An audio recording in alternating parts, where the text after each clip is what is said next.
नमस्कार। स्वास्थ्य के प्रति जागरूक मेरे प्यारे भाई बहनों, आज मैं जिस विषय पे बात करूँगा वो है भोजन और जीवन। जैसा कि आप जानते हैं कि जीवन शायद बिना भोजन के संभव नहीं है। ये आप चिर परिचित है, आप भी अच्छी तरह जानते हैं। इसका संबंध आवश्यक तो है ही, पर अटूट भी है। ये शायद हम अपने माँ के गर्भ में होते हैं, अर्थात जीवन हमारा शुरू होता है उससे पहले ही हम इस रिश्ते को या भोजन की महत्व को अच्छी तरह से जानते हैं। आज ये विषय बड़ा साधारण है पर बहुत ही इम्पोर्टेंट या आवश्यक है। आप देखेंगे कि आज के समय में जिस प्रकार से बीमारियां बढ़ रही हैं, खासकर शहरों में, जहाँ की जानकारी की कोई कमी नहीं है, जहाँ मेडिकल सुविधाएं, फैसिलिटीज़ की कोई कमी नहीं है, हमें पैसे की आवश्यकता उस खर्चे के लिए वो भी हमारे पास है, चाहे वो इंश्योरेंस के माध्यम से हो या हमारी पॉकेट से जाता हो। ये सब चीज़ें अब आम हो गई हैं। वैसे तो ये बहुत अच्छी बात है कि चिकित्सा के क्षेत्र में बहुत ही तरक्की हो रही है। जिस प्रकार से देश एक प्रकार से डेवलप हो रहा है, जो कि डेवलप नहीं था, विशेषकर जो बाहर के देश हैं उनके संदर्भ में कहूँ तो हमारा देश बढ़ रहा है, हर क्षेत्र में बढ़ रहा है, और चिकित्सा के क्षेत्र में भी बिल्कुल भी पीछे नहीं है। यहाँ तक कि बाहर के लोग भारत में अपना इलाज कराने आते हैं। उसका एक मुख्य कारण है कि यहाँ की जो टैलेंटेड डॉक्टर्स हैं, वो यहाँ की जो सुविधाएं हैं वो वर्ल्ड क्लास हैं, और इन सब के बाद भी यहाँ पे लोगों का विश्वास एक बहुत ही बना हुआ है। जिस प्रकार से आजकल लाइफस्टाइल बीमारी हैं, जैसे नॉन कम्युनिकेबल में डायबिटीज़ है, या हार्ट की बीमारियां हैं, या कैंसर हैं, ऐसे जो मारक बीमारियां हैं, ये सब जीवन में भोजन से आधारित हैं। इसके बारे में ये कहना गलत ना होगा, जो कि हिपोक्रेट्स, द ग्रेट हिपोक्रेट्स, जो कि मॉडर्न मेडिसिन के फादर कहे जाते हैं, उन्होंने भी लगभग 2600-2700 साल पहले ये बात कही थी कि भोजन ही मेडिसिन है। अर्थात भोजन को आप मेडिसिन समझ के खाएंगे तो शायद आपको रोग नहीं होगा। ऐसे ही हमारे जो देश की अपनी जो मेडिसिन सिस्टम है, इस मेडिकल सिस्टम में चाहे आयुर्वेद हो, योग हो, प्राकृतिक चिकित्सा हो, ये सभी लोग भोजन पे ही एक प्रकार से जोर देते आए हैं। तो आप ये समझिए, चिकित्सा क्षेत्र कोई भी हो या किसी भी प्रकार की चिकित्सा सिस्टम या प्रणाली हो, वहाँ पे भोजन की महत्ता कम नहीं है। अब आप देखिए कि भोजन जहाँ तक किस प्रकार का खाना चाहिए, ये बहुत विस्तार का विषय है, पर संक्षेप में हम कहें कि हमें पौष्टिक खाना खाना चाहिए। पौष्टिक का मतलब ये नहीं कि खाली हमने ये देखा हमारे स्वाद इच्छा या स्वाद के प्रति जो चीज़ बढ़िया है उसे हम खाएं, चाहे उसकी कीमत कितनी भी हो, वो हमारे शरीर को पोषण देगा, पर ऐसा नहीं है। जहाँ तक पोषण तक की बात है, पोषण खाना वो होगा जो हमारे शरीर को बनाए रखे, बहुत सारी बीमारियों को ना होने दे, हमारा शारीरिक विकास भी हो समय से, ऐसे ही हमारा मानसिक विकास भी हो, अर्थात हम कम से कम बीमार पड़ें। जो दूसरे और खर्चे हैं हमारे शरीर पे, खाने से यदि बच सकते हैं हम, भोजन से हम उसको बचा पाएँ, तो शायद एक उत्तम लक्ष्य होगा, ऐसा मेरा मानना है। जिस प्रकार से विचारकों ने, हिपोक्रेट्स की मैंने जिस प्रकार से बात कही, उन्होंने भोजन पे ध्यान दिया और ये सब जगत को बताया कि भोजन के बिना जीवन जो है अधूरा है, उतना स्वस्थ नहीं है। अब रही बात है कि भोजन कैसा होना चाहिए, ये एक आम आदमी को नहीं पता होता कि कैसे संतुलित हो, ये बतानी बड़ा मुश्किल है। उसमें पर्याप्त विटामिन हैं, उसके अंदर आयरन है, कैल्शियम है या नहीं है, कितना चाहिए, ये सब बातें आम आदमी को नहीं पता होती। मैं आपसे एक बात और कहना चाहूँगा, जब से मैंने ये वीडियो डालने शुरू किए हैं, मेरा लक्ष्य ये रहा है कि मैं साधारण भाषा में साधारण व्यक्ति के लिए वो जो सब जगह मिल जाती हैं चीज़ें, उनके बारे में ज़्यादा जानकारी दूँ, जो हम भूल रहे हैं या किसी कारण से हम जल्द भाग के जीवन में उन चीज़ों को याद करना नहीं चाहते, जो कि सस्ती भी हैं। इसका हम यदि प्रयोग करें तो हम शायद जो खर्चे वाला इलाज है उससे बच सकते हैं। या यूँ कहें जिस प्रकार का हम खान पान कर रहे हैं जिससे शरीर को नुकसान ज़्यादा है, फ़ायदा कम है, ऐसी चीज़ों से हम बच भी सकते हैं। अब रही बात ही भोजन की, जहाँ तक बात आई तो मैं आपसे एक बात कहूँगा कि एक वर्ड होता है मेल न्यूट्रिशन। मेल न्यूट्रिशन का मतलब है कुपोषण।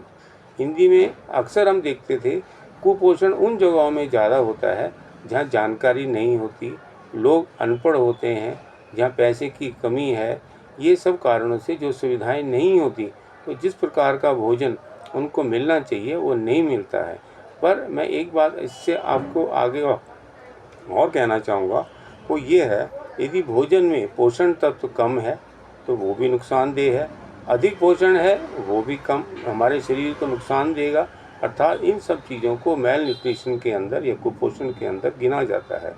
अब आप देखिए, जिस प्रकार से ऐसा प्रकार का हम भोजन खा रहे हैं, चाहे वो डब्बों में है, टिंड है, फास्ट फूड है या मोटा अनाज से बना हुआ नहीं है, इसके अलावा हम अपने स्वाद के लिए जो मार्केट में बन रहा खाना है, जिस प्रकार से भोजन बनता है, किस समय हम खाते हैं, कैसा भोजन खाते हैं, ये सब जानकारी या अनदेखी करके हम खाते हैं, उससे भी हमारे शरीर के अंदर मेल न्यूट्रिशन या कुपोषण की मात्रा बढ़ रही है और वे सब रोग हो रहे हैं जो नहीं होने चाहिए। और दुख की बात है, ये सब शहरों में रोग बढ़ रहे हैं, खासकर स्कूल के बच्चों में ज़्यादा, अर्थात छोटी उम्र में भी हम बहुत सारे रोगों से ग्रस्त हो रहे हैं। इसका मुख्य कारण क्या है? भोजन। भोजन कैसा? कुपोषित, जो कि उसका पोषण भी कम है और उसका जो मेल न्यूट्रिशन का दूसरा है अधिक भोजन करना, समय से भोजन नहीं करना, ऋतु के हिसाब से नहीं करना, रात में क्या खाना है क्या नहीं खाना, इन सब चीज़ों का ध्यान ना रख के हम ऐसा भोजन करते हैं तो हमारे शरीर में बहुत सारी बीमारियां अवश्य पैदा हो जाती हैं। मैंने आपका ध्यान इसलिए दिलाया कि भोजन ही आज से नहीं, कि आज मैं बात ये बता रहा हूँ, आपको भी पता है, पर जो हिपोक्रेट्स के समय से या हमारे देश की जो चिकित्सा सिस्टम है ये भी 5000 साल पुराना है, तो 2500 मॉडर्न के हिसाब से जो एलोपैथी के डॉक्टर हैं वो भी समझते हैं इस बात को कि उनके जो फादर हैं उन्होंने भी ये बात भोजन पे कही थी। ऐसे ही जो हमारे जानकार हैं उन सब ने भी ये बात की, तो भोजन ही मुख्य है। तो मैं आपसे कहूँगा, भोजन हमें ऐसा करना है जो कि हमें ना मात्रा में अधिक हो, उसकी जो न्यूट्रिटिव वैल्यू है, उसका जो पोषक तत्व हैं उसमें पर्याप्त हो, और इतने भी ना हो कि हम उसको हजम ना कर पाएँ।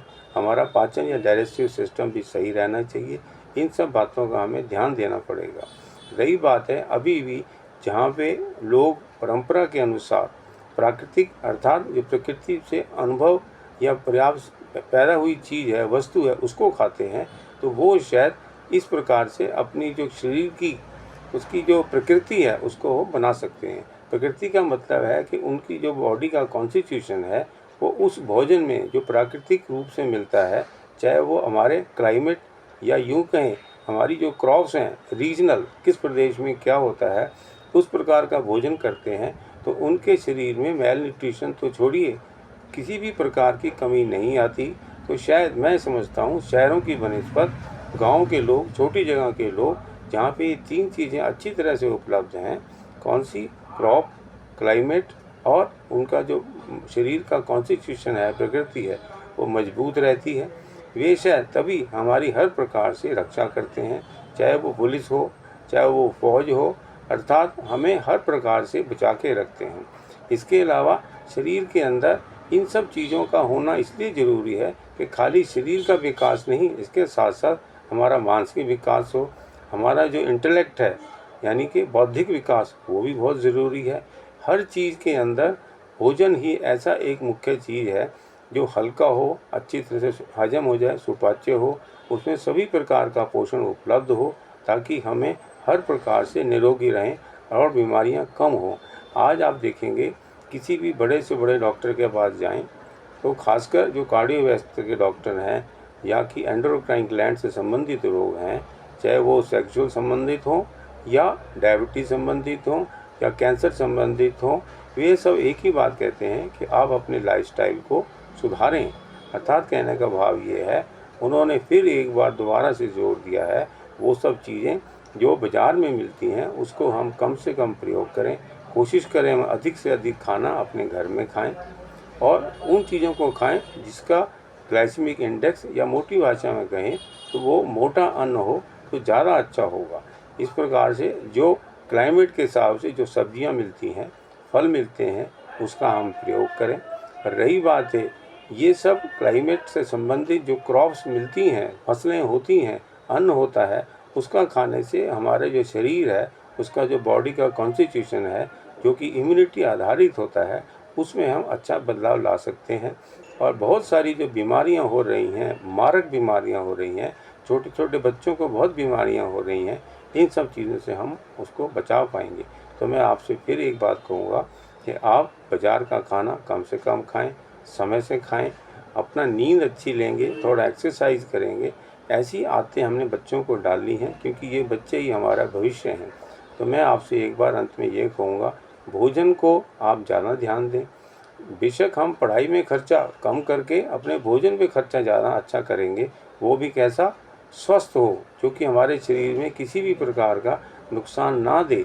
उन सबको देखते हुए उस कुपोषण से हम बचें, क्योंकि कुपोषण ही बहुत सारी बीमारियों की एक प्रकार से जड़ है। चाहे वो बढ़ता वजन हो, मोटापा हो, डायबिटीज़ हो, हार्ट की बीमारियां हों, कैंसर के रोग हों, जोड़ों के दर्द हों, इत्यादि। तो मैं आपसे अंत में एक बात कहूँगा, जीवन को चलाने के लिए थोड़ा भोजन करें, सुपाच्य भोजन करें, जो हजम हो जाए उसको करें, और बाहर की चीज़ों का प्रयोग कम से कम करें। धन्यवाद।